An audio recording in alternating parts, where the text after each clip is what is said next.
Good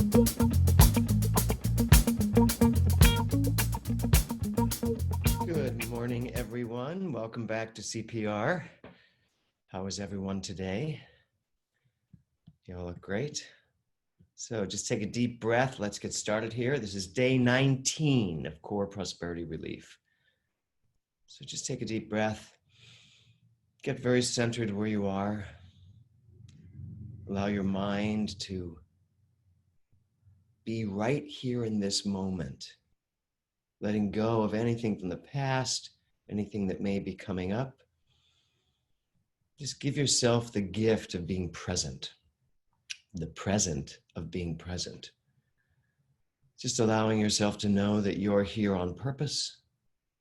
You are being divinely guided by this intuitive knowing within you to know exactly what you need to know, to let go of exactly what you need to let go of, and to embrace that which will catapult you into a consciousness of prosperity that will bring forth the life that you desire. And so I know this. I just get out of the way and let this day unfold perfectly. Okay, so I'm going to start with an Ernest Holmes quote today. To learn how to think is to learn how to live. And that is what we're doing here in CPR. To learn how to think is to learn how to live.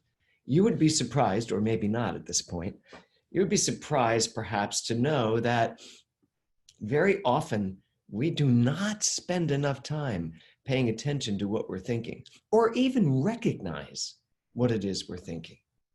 And that's what taking ownership is all about. Because what I really want to focus on this morning is taking ownership of your mind. That's what you have to take ownership of. The thing that you have, the gift that you have, the tool that you have to change anything in life is right there, your mind. Not your brain, your mind. That which uses the brain. So how's it going? How did it go yesterday? How did it go when you looked around and took a look at your life and saw the things that you owned and the things that you didn't own? Sometimes I think it's important to notice, what don't I own? What perhaps is there that is mine that I don't even think I own, like my right to be prosperous, or like my right to be successful, or even my right to slow down if I want to slow down, feeling that I have to keep going, I have to keep going. So how'd it go? How did this thing called ownership play out in your life? So Meister Eckhart, great metaphysician, Catholic, who was excommunicated because he basically believed that God is present in everyone. Meister Eckhart said this: "What good is it to me if I am a king, but I don't know I'm a king?" What good is it to you if you say to yourself, yep, I own everything. I have ownership of my life, but you don't really know it. You don't know it inside. Ownership does us no good if we don't know, A, that we have the capacity and the right to be the owner, and two, if we don't even know what we own. If we don't know that the thing that's most important to us is that I own my mind. I own my mind. And you know what happens a lot? And every time I say this, I laugh, but it's so true. We own our minds, and then we rent it out to renters. We own it, we buy it, we get it, we're living in it, and then we bring in renters. And then those renters come in, like race consciousness and our family members that have opinions that we start taking for our own. And then we bring the renters in, and they become squatters, and they're not even paying rent anymore. So owning something is great, but don't bring in the renters. Don't rent out to outside opinions and thoughts like race consciousness, or even just other people's opinions. It is time for you and for me to get rid of the squatters in our minds. And so that means we have to figure out, what are those squatters? What are those beliefs? So with ownership comes the eviction of the squatters. Don't be so nice. Don't be so nice and go, well, I've always believed that. I guess, I should just be gentle with these beliefs. No, crush them. Get rid of them. Evict them. Don't even give them 30 days. You don't need 30 days to get rid of these beliefs. Do it now. Walk them to the door. Open the door. And then say what my dad always said to me. Don't let the door hit you in the ass. right, Craig? And that's really what we need to be doing with these thoughts in our minds that are not serving us at all. So the question I have for you today is, do you recognize your place in the world as an owner?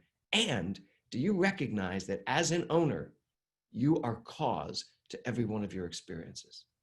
Every one. There's no like, oh, this one over here was your fault. No, no, no. Every experience you have is yours. You own it. So, do you go through your day recognizing your part in creating the world around you? You're creating this world around you. And I know it's a crazy time to be saying this, but we can't suddenly step off principle because of a pandemic.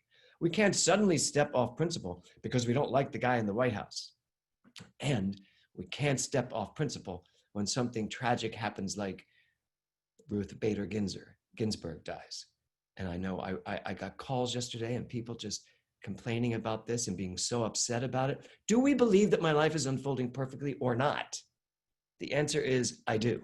Her life unfolded perfectly too, in the best timely manner possible. No matter what, I don't step off principle. And that's one of the things that squatters do in your head. They make you step off principle. They tell you, I'm really important. You can forget all that stuff about prosperity and stuff. Look what just happened. No, it is time for you to evict those thoughts that throw you off principle. Because guess what? One of your biggest problems, one of our biggest problems, is this idea of being a victim to circumstances. That's what stops prosperity in your life. You're a victim. You're a victim to circumstances, and therefore the circumstances win. But they cannot win, not when you're the owner. You're the owner. Get rid of the circumstances in your mind. Know the truth, the spiritual truth. It is time for every one of us to evict the victims. If you have victim mentality, bye-bye. You need to get rid of it. So I want to talk to you about my steps. So there's 3 steps of ownership for me, and I think most of you are going to recognize these steps. But the first step of ownership is recognition. Recognition. Do you recognize yourself as the authority? We've already talked about this, the authority. Do you recognize yourself as the true authority of your life? Or do you let other things turn you into a victim? So that's number 1, recognition. Do you recognize yourself in this amazing world as everything that there is? Do you recognize yourself as the king, as Meister Eckhart would say? Be the king of your mind. 2 is identification. What do you identify as? Are you still thinking you have to work to be worthy? Are you still thinking that prosperity is something out there that you're going to grab? Or do you identify as this thing called prosperity? Because that's what it is. It's an energy. It's a consciousness. It's who you are. It's what you are. It's not what you have to become. So do you identify in the correct manner? Do you recognize that everything is yours? And then do you identify as everything? Or are you still thinking there's a lot of work for you to get there? Remember the story of the prodigal son? I don't use the Bible a lot, but this one's good. Remember the story of the prodigal son? That whole story was letting us know that we don't have to work for it. It is inherent in who we are. You can make all the mistakes in the world. You can go out and do all the things you've done in your life wrong and still turn around, and you will be welcomed home to that which you own, and that is your mind. That's all that story was about. It was telling us there's no place, no time that you can ever look at your past and say, I don't deserve anything anymore. Because there is that in you that knows you deserve it all. Because you own it. Because that's what you are. And then step 3, pretty easy, declaration. Decision. Make a decision. If you own it, you can change it. And I want you to hear that and maybe write it down. If you own it, you can change it. That's so important for you to get, to really understand that with ownership comes your ability to change it. You don't like what's coming up, like we talked about, order up. You don't like the food you're being served, don't go there to eat. I have that on my wall. If you're not being fed, don't come here to eat. Don't turn me into your perpetrator because you're coming here and I'm not giving you what you want. If you're not getting what you want, change it. Don't just complain about it. That's why we don't complain for these 30 days. I found myself complaining yesterday. I will be very honest. I was complaining about lighting or something. Well, no, lighting. I was complaining about the technical world. And I'm standing there complaining to Kevin.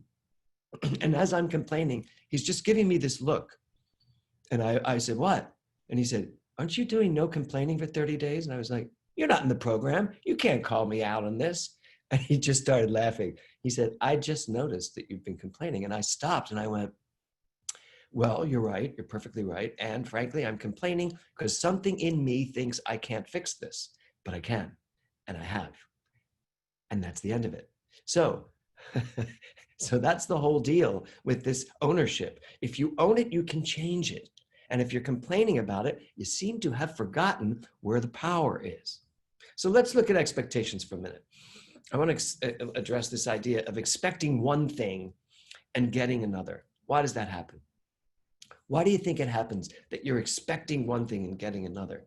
It's because you have beliefs that are contradictory. You have mixed messages obviously going on. But I want to talk to you about your global expectation. Because here's the deal. Your global expectation runs all the other expectations. So mine is, my life is unfolding perfectly. That will run, that will give me the tools I need to expect the best in my life. And I told you the story about when I suddenly realized, my life is unfolding perfectly, so let it. That was just another core belief in me saying, yeah, but you're not letting it do that. You're feeling like you have to make it happen. My life is unfolding perfectly. Everything else runs from that. I want to read you a little story about the morning birds and their worms. It goes like this. These two birds were getting their worms in the morning. They knew that the earth would provide them their morning breakfast. Global expectation. I know the earth always provides me my morning breakfast. So they landed, reached in. Sometimes they found a worm, and sometimes they didn't. And when they didn't, they just looked again until they found one, because they knew that the earth provides them their morning breakfast.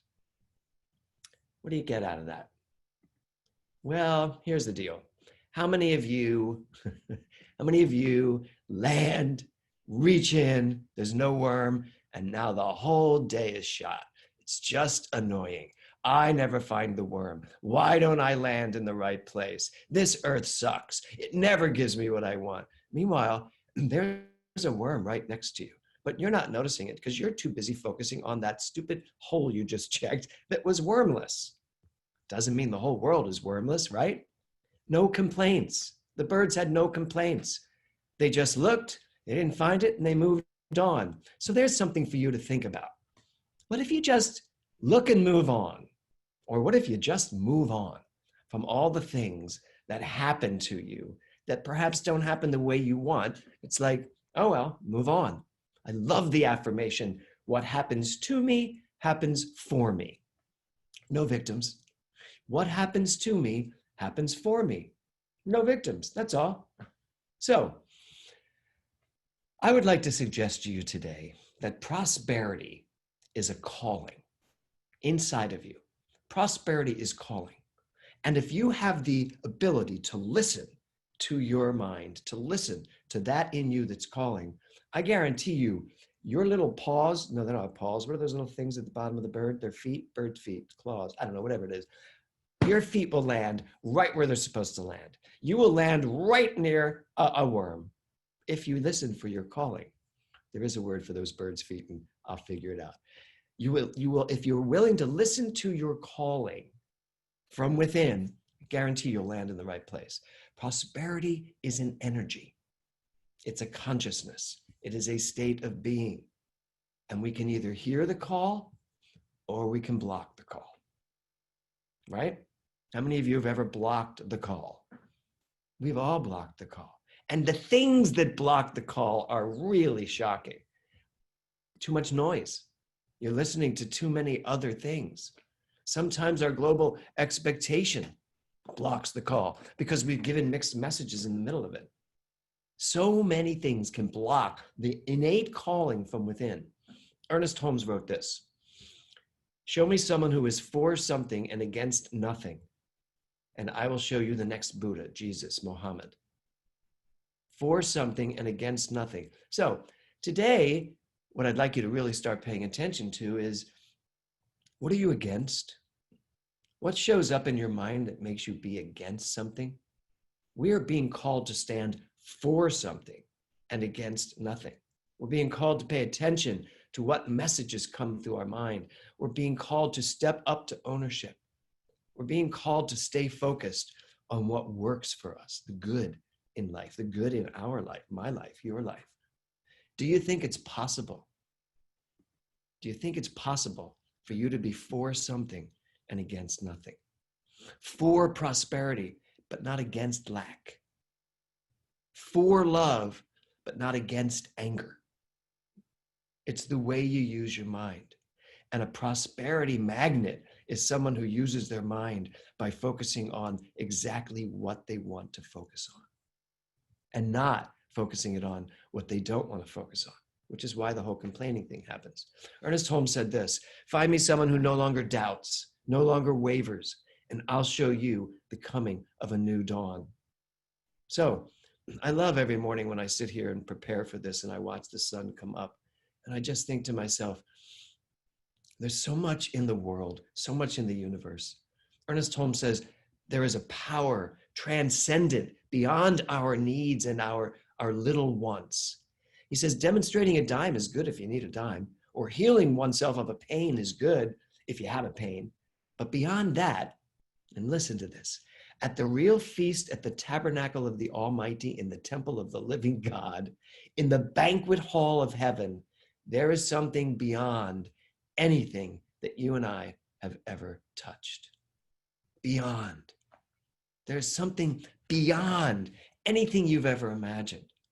Day 19 feels like a really good time for us to go beyond. But we have to know who we are. We have to know what we are. We have to be willing to say, yeah, I am the king of my mind. I do have the capacity to change what needs to be changed. So today, I want you to take that quote and live it. Be someone who is for something and against nothing. Pay attention today. Really pay attention to when your mind wants to start focusing on something that you are against, and see if you can bring it back to what it is you're for. We are living in times right now that give us ample opportunity to complain, ample opportunity to say what and who we are against. And I'm suggesting, if you really want prosperity consciousness, if you really want your life to unfold and open up in a way that brings all the good to you, start focusing on that which you wish to experience and step away from the things you want to fight against. So there you go, everybody. Have a great day. Let me know what happens on the blog, and I will see you tomorrow morning. Namaste.